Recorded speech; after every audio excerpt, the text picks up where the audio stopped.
Ini yang bikin video klip Mama. Ya ntar Rio tanyain dulu, Mah.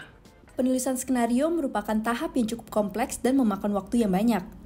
Agar penulisan dapat berjalan dengan lancar dan memiliki pokok ide yang matang, penulis harus membuat logline, sinopsis, dan treatment terlebih dahulu.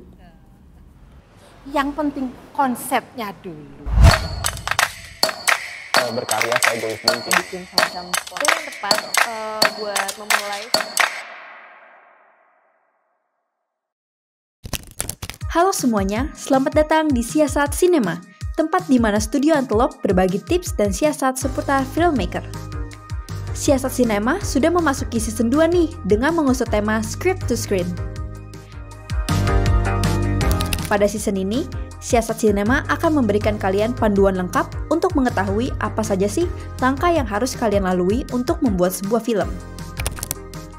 Tahukah kamu bahwa sebelum penulis membuat naskah film, terdapat beberapa langkah yang perlu mereka lalui terlebih dahulu? Pernah dengar apa itu logline, sinopsis, bahkan treatment?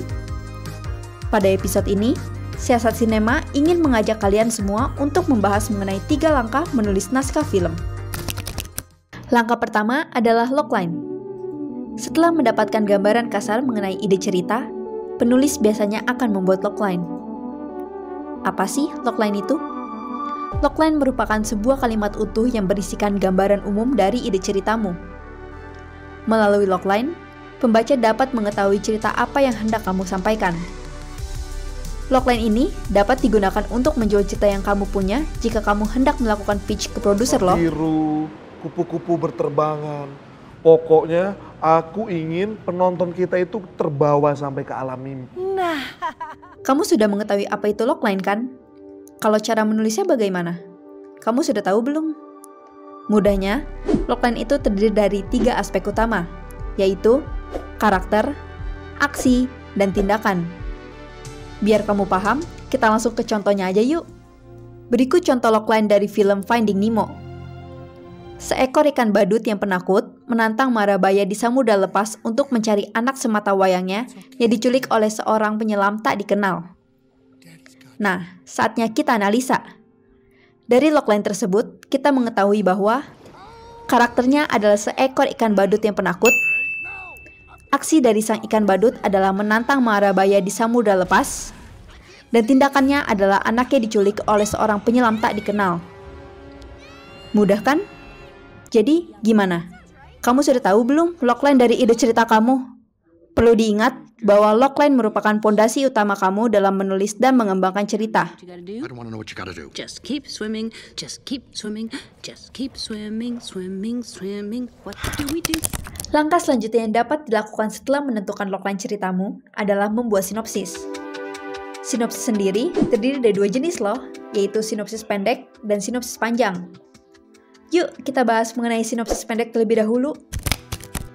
Jika logline terdiri atas 1 kalimat yang berisikan ide ceritamu, pada sinopsis pendek, kamu dapat menjabarkan ide tersebut menjadi 3 kalimat atau 1 paragraf.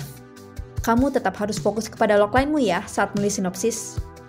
Penting bagimu untuk menentukan apa saja sebab akibat dari sinopsis yang hendak kamu tulis dengan tetap berpaku pada logline kamu. Hal tersebut dapat memudahkan kamu untuk menyisipkan struktur 3 babak dalam sinopsis kamu. Struktur 3 babak ini terdiri dari babak pertama yang menceritakan situasi awal. Keren deh pokoknya. Nanti ya. Pengen banget dibikinin video klip. Babak kedua yang menceritakan tentang pokok persoalan. Kamera, rolling, action! Loh, itu kenapa? Itu kenapa? Cicikmu, Stella, mau nggak ya datang ke pemakaman Mama? Semoga cicikmu mau nonton video Mama ya, yuk.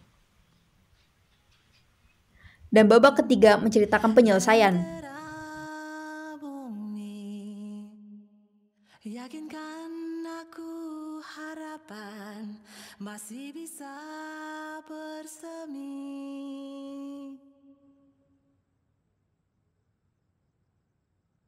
Titipan Mama nih. Jika kamu merasa sinopsis pendekmu sudah matang, kamu dapat mengembangkannya menjadi sinopsis panjang. Mudahnya, struktur 3 babak yang sudah kamu tulis dalam satu paragraf tadi, kamu jabarkan menjadi 3 paragraf. Sekarang, coba kamu jabarkan sinopsis pendekmu menjadi sinopsis panjang dengan menjelaskan tiap kejadian secara lebih rinci. Eits, tapi ingat, tidak semua hal harus kamu sebutkan dalam sinopsis panjang, karena kamu dapat melakukan itu semua pada langkah selanjutnya, yaitu treatment. Kamu sudah berhasil membuat logline, sinopsis pendek, dan sinopsis panjang kan? Sekarang, saatnya kamu mengubah sinopsis panjangmu menjadi sebuah cerita pendek. Untuk ukuran film pendek, umumnya treatment terdiri dari 5-10 halaman. Sedangkan untuk film panjang, treatment bisa mencapai hingga 50 halaman. Yang pasti, tidak ada aturan tetap mengenai berapa halaman yang diperbolehkan untuk kamu menuliskan sebuah treatment. Pada treatment, kamu masih belum perlu menuliskan dialog yang diucapkan karakter. Kamu hanya perlu mendeskripsikan adegan secara detail, terutama mengenai kegiatan yang dilakukan karakter, latar, dan waktu pada setiap adegan. Buat pembaca mengerti dan hanyut ke dunia yang kamu tuliskan dalam sinopsismu.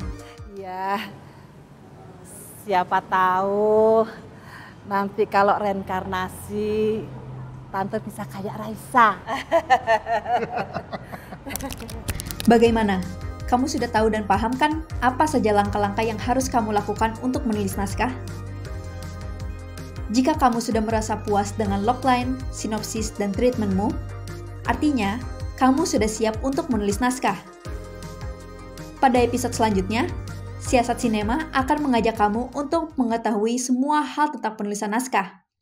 Sampai jumpa di episode Siasat Sinema, Script to Screen selanjutnya.